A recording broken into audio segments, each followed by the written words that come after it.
Hello everyone, for today's Tuesday tips, I want to address something that you may have come across during the pandemic. If you're partaking in a lot more of group conference calls, virtual calls, if you're a student and you have classes online, if you're working from home, you may feel fatigued at the end of the day. I've noticed this recently where I've been involved in a lot of group calls and I just find that I'm very tired at the end of my day. So I did some research and I want to address two questions. Why do we feel fatigued and what can we do about it? So research shows that we feel fatigued because we are emoting more because you're just a small little screen on the computer. Microsoft Teams, you can only see up to 9 faces, so already you're a small screen, so you're tending to emote more. And just having to be on all the time because there is a camera in front of you and you may feel that you need to be performing the whole time. So then you feel tired after the performance. And we are losing the nonverbal cues that you may attain when you're having a normal conversation. And nonverbal cues are key. It paints a holistic view of what you're trying to convey. So we lose that through this screen. So, and the brain, it's not used to losing the nonverbal cues and it's trying to stay focused more, concentrate.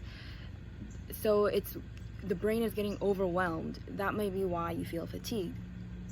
And the number of people that's watching you, the number of eye contact, it's intensified because, you know, when you have an in-person group meeting, people look around, you're not always directly looking like eye to eye the whole meeting. So that may also add to feeling fatigued. And for those who struggle with social anxiety, that may add to that anxiety because of the number of eyes that's on you.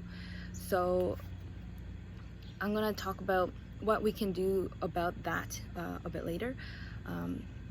But just in general, research shows that virtual interactions can be hard on the brain.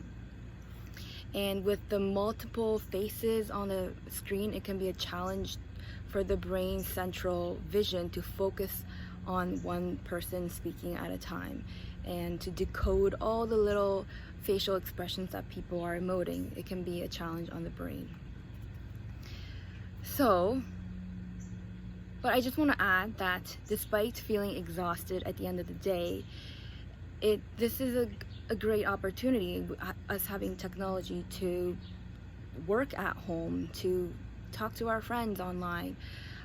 It does bring a sense of togetherness during this pandemic. And I think we can learn to deal with the fatigue, something called Zoom fatigue. You know, it will abate once we learn how to navigate around that and find resources to alleviate some of the fatigue. So some of the things that we can do to alleviate the fatigue is to turn off the camera if you can during a big group meeting. And once the camera is off, so you're listening and talking, kind of like on the phone, you can walk around. That really endorses the creative thinking when you are walking and listening and talking on the phone. So try that, walking and turning off the camera if you are allowed to do so. And taking a break from technology, from the computer, from your phone. Obviously, this has been going on for ages where people tell you to take a break from technology. So do that, or even simply lie down away from things or go for a walk.